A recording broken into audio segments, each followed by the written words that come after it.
The Grand Assembly Hall of the Galaxy Council had never been so silent.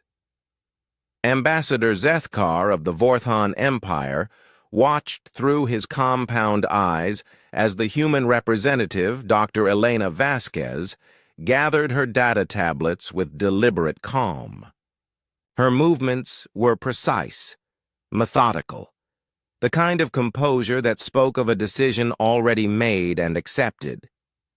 "You cannot be serious," High Counselor Vexitara's crystalline voice rang across the amphitheater, her photosynthetic skin flickering. Between agitated purples and oranges, "Humanity has been part of this council for only 73 cycles. You cannot simply leave." Dr. Vasquez paused, her hand resting on the final tablet. She looked up at the assembled representatives of 47 species, her brown eyes carrying a weight that seemed older than her 52 years. "High Counselor, with respect, we absolutely can, and we are." The Klaxon delegate, a massive arthropod whose carapace gleamed like polished obsidian, clacked his mandibles in what passed for laughter among his kind. "The humans think they can survive without the Council's protection, without our trade routes, our technology-sharing protocols." "Protection?" Dr. Vasquez's voice remained level, but something dangerous flickered in her tone. "High Counselor Vextara, when the hegemony attacked our colonies on Kepler 442b, where was the Council's protection? When we requested aid, we were told to submit Form 44 Alpha through the Defensive Intervention Committee, which would review our case in 18 to 24 cycles." The hall buzzed with uncomfortable murmurs, the translator bugs in each. Delegate's ear canal worked overtime to convey the subtle emotional undertones of her words. "The attack lasted 3 hours, she continued. "By the time your committee would have finished their review, my species could have evolved, reached the stars again, and evolved a second time." Zethkar found himself leaning forward despite himself. He had voted against intervention during that crisis, citing the Council's non-interference protocols. Now, watching the humans' controlled fury, he felt something he hadn't experienced in his 400-year lifespan. Shame. "So we defended ourselves," Dr. Vasquez said, her voice growing stronger. "And when we pushed the hegemony back beyond their own borders, something your combined fleets couldn't accomplish in 3 centuries, you sanctioned us for excessive force and violation of warfare ethics." The ethereal collective's representative, a being of pure energy contained within a crystalline matrix, pulsed with indignation.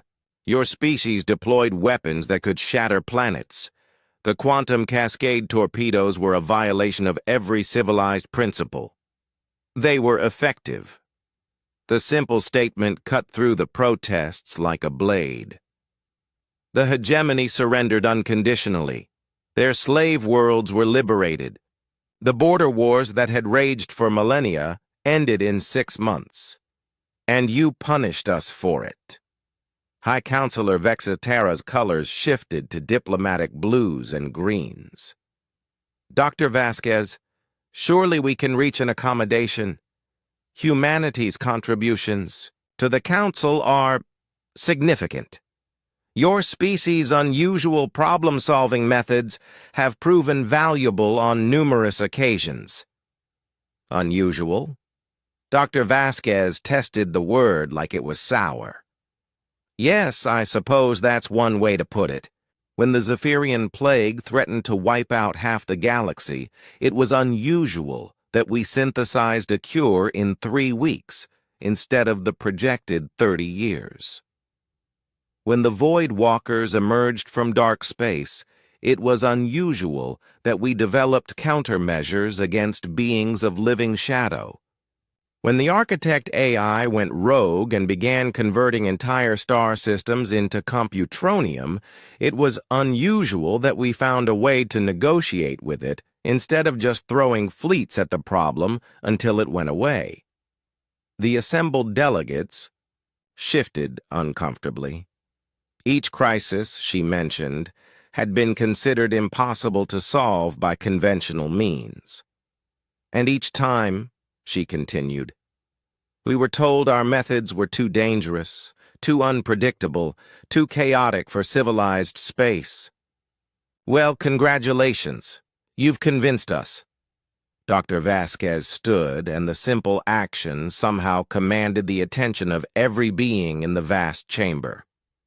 The human delegation hereby formally withdraws from the Galaxy Council, effective immediately. We renounce all treaties, trade agreements, and mutual defense pacts. We will retreat to our own territories and leave you to handle the universe the way you see fit.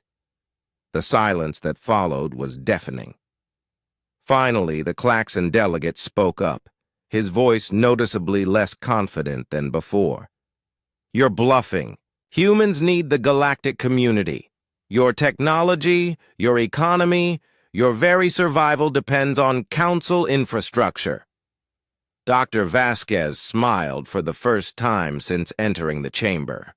It wasn't a pleasant expression. Delegate Crixthak, I think you've fundamentally misunderstood something about my species. We don't need your infrastructure. We built our own. We don't need your technology. We've already surpassed most of it. And we certainly don't need your approval. She gestured to her aide, who activated a holographic display showing star charts. Red markers indicated human colonies, green showed trade routes, blue marked defensive installations. The assembled delegates stared in growing horror as the scope of human expansion became clear. They had been mapping the galaxy's edge territories, establishing footholds in regions considered too dangerous or worthless for civilized exploration. For the past 50 years, Dr. Vasquez explained, while you've been debating the ethics of our methods, we've been preparing for this day. We have self-sufficient colonies in 17 different galaxies. Our industrial capacity exceeds the combined output of the Council's core worlds. Our military, which you've so often criticized for its excessive capabilities, is currently defending approaches to inhabited systems that you don't even know exist yet. Zethkar felt his multiple hearts racing. 17 galaxies? That's impossible. Long-range colonization requires council approval, resource allocation committees, environmental impact studies. It requires council approval if you want to follow council rules. Dr. Vasquez's smile widened. We stopped following council rules the day you told us that saving innocent lives was a bureaucratic inconvenience. High Counselor Vexitara's colors had shifted to alarmed yellows and reds. Dr. Vasquez, be reasonable. Without the Council's stabilizing influence, chaos will return to the galaxy. The trade wars, the territorial disputes, the challenges that make civilization stronger. Dr. Vasquez gathered her tablets into her satchel. The problems that force innovation, cooperation, and growth. You've created a galaxy of children, High Counselor, protected from every danger, sheltered from every difficulty. And when real threats emerge, threats that require sacrifice, risk, and the willingness to break a few rules, you're helpless. She paused at the chamber's exit, looking back one final time. Good luck with the Devourer swarm. Every delegate froze. The Devourer swarm was a theoretical threat, a nightmare scenario discussed only in the most classified council sessions. Vast clouds of self-replicating machines that consumed entire star systems, growing stronger with each world they devoured. The academic consensus was that such entities were impossible. No civilization would be insane enough to create them. That's just a theoretical construct, stammered the ethereal representative. The Devourers are a thought experiment, nothing more. Dr. Vasquez's expression turned pitying. They were theoretical. Our deep space monitoring stations detected the first swarm 18 months ago, consuming systems in the Magellanic Void. They'll reach the galaxy's outer rim in approximately 4 years. We estimate 7 years before they encounter the first inhabited council worlds. The hall erupted in chaos. Delegates shouted questions, demands, accusations. Through it all, Dr. Vasquez stood calmly by the exit. "What are you going to do?" High Counselor Vextara's voice cut through the din. "What we always do," Dr. Vasquez replied. "What we've been preparing to do since the day we realized the Council values procedure over results. We're going to solve the problem." And then, Dr. Vasquez considered the question for a long moment. "Then we're going to find new problems to solve. The universe is vast, High Counselor, full of challenges, mysteries, and opportunities that the Council will never explore because they're too dangerous, too uncertain, or too far outside your comfort zone."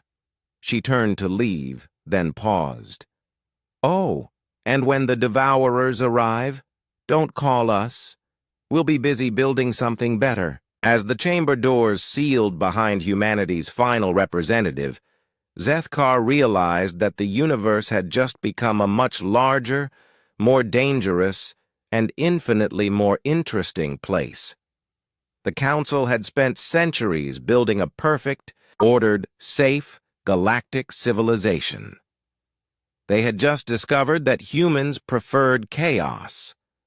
The day mankind departed the Galaxy Council was the day the universe became human.